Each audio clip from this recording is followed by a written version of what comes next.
Before you embark on a journey of revenge, dig 2 graves. Or in this case, if you're Wolverine, you dig about 100. Because this story I'm about to express my affinity for is strictly about Wolverine on a quest for revenge after the world has gone to complete shit. Magneto's base of operations called Asteroid M, which is literally an asteroid in space because what did you expect, plummets down to Earth and manages to set half of the Earth back into the Dark Ages. Now, how did this come to pass?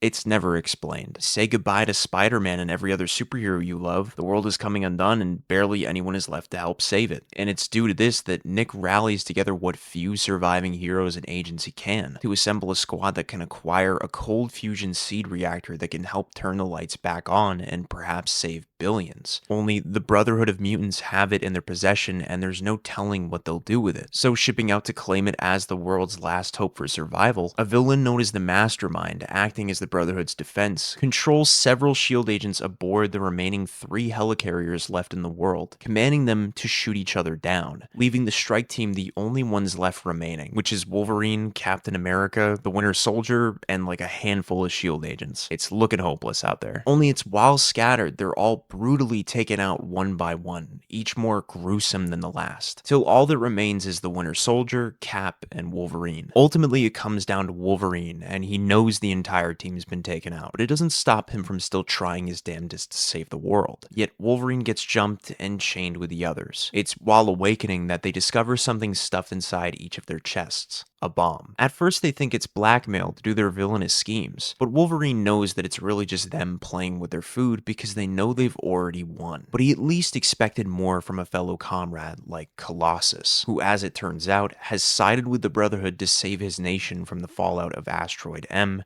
by using the seed reactor, having absolutely no intention of giving it to the West. Colossus says that they may go home and mourn their losses before the cold winter that awaits them, as Deadpool warns them that if they try to stay and fight, he'll have no choice but to blow them up from the inside out. Winter Soldier and Cap jet out of there as fast as possible to get out alive, while Logan chooses to stay to understand why Colossus has chosen his side, only for Colossus to simply say that they weren't responsible for the asteroid, and that they are as much a victim of the event as the West is. But that doesn't mean he should sacrifice his nation so that the West can continue. Colossus doesn't feel that the West is owed anything, especially for their views against mutant kind, and with that, as both Cap and Winter Soldier try to run out of the detonator's radius, they fall short and burn from the inside out in a blaze of agony. Wolverine attempts to carve out the bomb from his own chest before detonating, vowing that he'll kill the lot of them only to blow up as well in the process, in which the Brotherhood makes their way towards the next step of their plan. As we continue with Wolverine looking over Cap's casket in regret for what had happened to him, and the way all his friends went out all the same, Nick Fury steps out from the shadows to mourn the fallen, and state that they were the lucky ones if anyone asks him, because now the fallen don't have to watch the world burn in front of them. Nick, knowing that everything is doomed, tells Logan that he's just gonna find a bottle of bourbon and crawl into a nice hole with his best gun. But before leaving, Nick asks what Logan's gonna do, and Logan doesn't say anything, but we know already, don't we? Logan, journeying through an apocalyptic America, finds fellow X-Man Forge in hopes of helping him in his quest for revenge, with their first stop being the very place that started this whole mess, which I'll just call Impact M. The reason for their being there is to extract the remains of Magneto to find his helmet, to counteract the Mastermind's psionic abilities. Yet in finding the helmet of Magneto, Logan can barely believe it that he's actually gone. But before he can question what may have happened, he reminds himself that it doesn't matter. All that matters is his revenge. Forge attempts to talk Wolverine out of the whole thing and to move forward before leaving. But once Logan's set on getting even, he'll get even. As we next see Logan in a city with a name that no longer matters, with the populace completely under the mental control of the Mastermind. Logan enters the Mastermind's grand throne room to find him being massaged and fed by several women, to which Logan immediately gets to the point and demands the locations of the others on his list, only for the Mastermind to state that after they did what they did to Logan months ago, Colossus cast them all out because Colossus deemed that they were all beneath him. Yet in spite of that, the Mastermind refuses to rat out those who used to be his brothers. Therefore, the mastermind attempts to break Logan's mind, to no avail, as Logan had been wearing Magneto's helmet the whole time. So much for being a mastermind. Carrying his decapitated head through the city and returning with it back to Forge. Forge scans the mastermind's brain with a memory scan thingamajig, and discovers the approximate locations of the others on Logan's list. That aside, Logan pays a visit to his oldest op of all, Sabretooth, and coming face to face with each other, they pretty much spare themselves the semantics because they both know Logan's looking to settle a score, and this only ends one way, with someone lying on the floor with their guts out and the other standing strong. They slash and gash at one another, and for a bit it looks as though Sabretooth is the one coming out on top of things, spouting that Logan will never win and that he'll always own him, because they've been doing this same thing for hundreds of years. But while Sabretooth begins monologuing, Logan hits Sabretooth with his claws right into Sabretooth's stomach, and Sabretooth doesn't heal, because as it turns out, the headlight on the motorcycle works as a power dampener, which effectively nullifies Sabretooth's healing factor forever, to which Logan starts thinking that maybe instead of killing him right here and right now, he'll just pay him a visit every year, like on his birthday for example, and every day he'll take one limb at a time, and that thought makes Logan oh so fucking happy, as they then lunge at each other, roaring at one another until sunrise. It's only after this that Logan finds himself back where the revenge quest began at the seed reactor,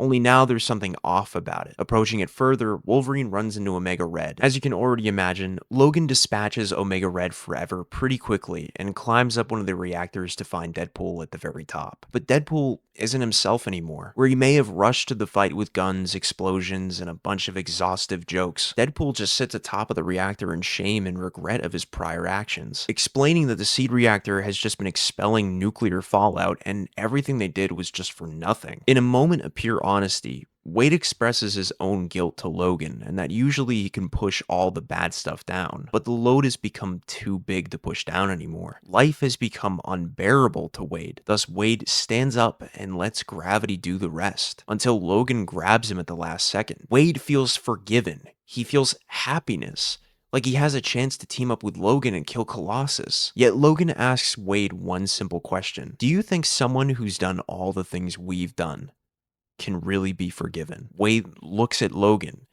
and, in a moment of thought, says that he believes they can be forgiven, just for Logan to push Wade into the reactor anyway, believing that they don't. And as Wade's body burns in a pit of hellfire, I bet deep down, Logan felt a great joy giving Wade hope again, for however limited the time was, just to crush it all over again right before his very eyes. Afterwards, we're brought to the outside of Colossus's home, with Logan digging a grave for whomever wins. And once finished digging, Logan shouts for Colossus to come out already, in which Colossus soon appears, yet he doesn't want to fight. He has a family to look after, but all Logan can think about is Colossus 6 feet under. Slicing up Colossus, Logan demands to know why he betrayed him and everything he ever knew, only for Colossus to say that he did it because sometimes you have to pick a side, even if it's the worst side imaginable, for the sake of protecting family. And Logan was not family to him, as Colossus rips off Logan's arm, preparing to finish him off, but not before apologizing for how things turned out, just for Logan to agree with him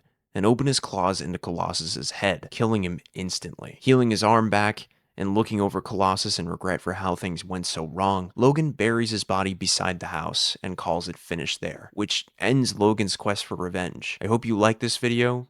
Don't forget to leave a like and subscribe. And as always, I'll catch y'all on the flip side. Yeah, I never get tired of doing that. 20 years have passed since the world went to shit and Logan's quest for revenge. Since that time, the world began to heal, but it could never be what it once was, because that time has long since passed, and everyone has forgotten what it was even like. Well, almost everyone. Logan, now a bit older, riding on horseback to a town called Light Shadow, enters a saloon to a myriad of bounty hunters and new age superheroes welcoming him in with open arms, showing Logan that the world can go to shit and even seem hopeless, but even in the worst of times, there's still hope that things can get better just by moving forward. But Logan isn't in the bar to celebrate another day's end, but to meet with an old friend. Coming back from a bounty put to rest that some blind priest hired him on to accomplish, Logan finds Forge admiring all the good they've achieved, restoring some semblance of society in a world they thought couldn't be saved. Drinking to a job well done, Forge says to Logan that they should be proud of what they've accomplished together. Logan should be content enough to forget the past and let it all go. Shifting us to a week later and a year since Wolverine was at this certain place last. The decrepit home of Sabretooth, with several carcasses hung around the premises to surround the home with the smell of decay, because that's all Sabretooth is now, a rotting corpse. For about 20 years, Logan has paid Sabretooth a visit once a year to take something off of him, like a leg, or an arm, or an eye, for all the pain he's caused him for centuries. Using the spotlight to dampen Sabretooth's healing factor, Sabretooth doesn't put up much of a fight, but rather says that it's only a matter of time until the roles go back to how they once were. But Logan decides that he doesn't want to continue the tradition anymore. It's just no use holding on to that kind of pain, because where the others many years had to die for what they did, Logan spared Sabretooth because of their prior history. But now it's time to just close the chapter on their feud for good. So upon leaving, Sabretooth tells others hiding in the shadows that making his house smell of death worked, and Logan couldn't detect them. But now they know what kind of man he is. The them in question is the sons of the fathers Logan had murdered, the Omega clan, and they're more than ready to claim their revenge against Logan. Afterwards, as Logan makes his travels back home, the Omega clan collectively jump him at the same time using all of their special powers, electrocuting Logan, spreading his body with death and decay, and finally pumping so many diseases and toxins that it makes them all wonder how he can even still fight, let alone stand. The reason he can is because Logan isn't a man.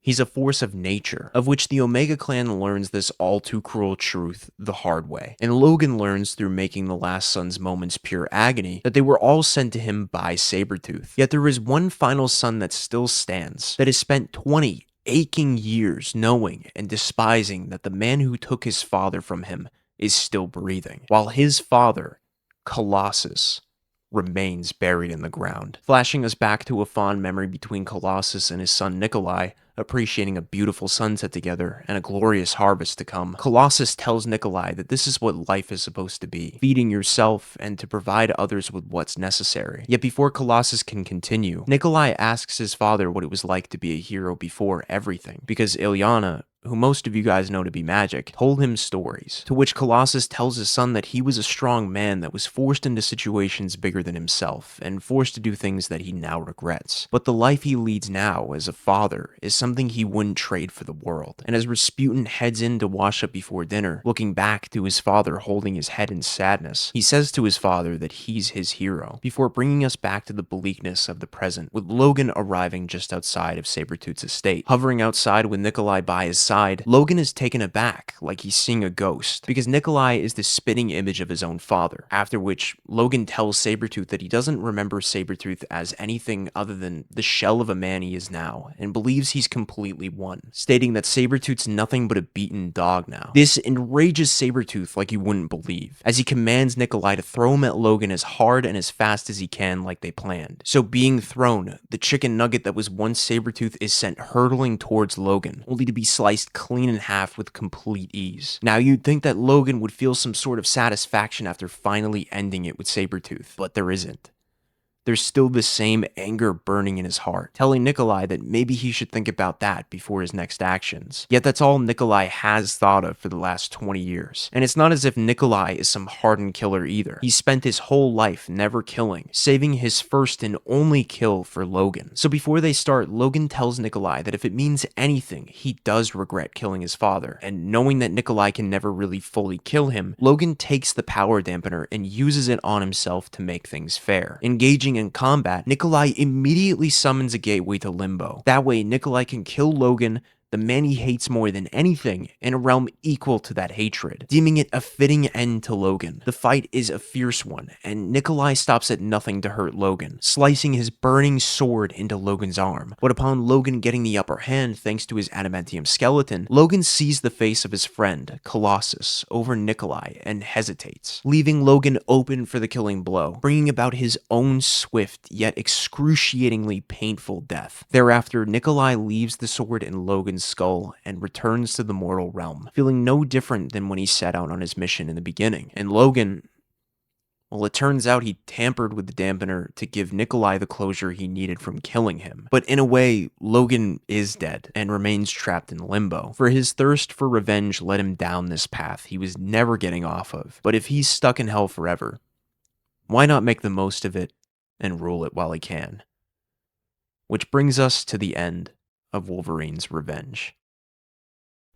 What I love most about this story is that Hickman lets you see how horrific it really is for Logan to kill these guys and the consequences that are left after the fact. Like, I don't think anyone has any qualms about Logan getting an eye for an eye, but what I like about the ending is that everyone's left blind in the end. It shows that even once you've gotten that revenge, you're still as empty as you were when the whole thing began. The only way to fill that empty void is through love, compassion, and building something that can make you feel proud or worthwhile. Because for as much as we can all wallow in our sorrows and wish things could be like they once were, we gotta buck up and admit it'll never be like that again. But maybe, for just a second, it can feel like it, as long as we let go and learn to try. Don't forget to leave a like and subscribe, and if this video gets around 500 likes, I'll fart on your worst enemy's face.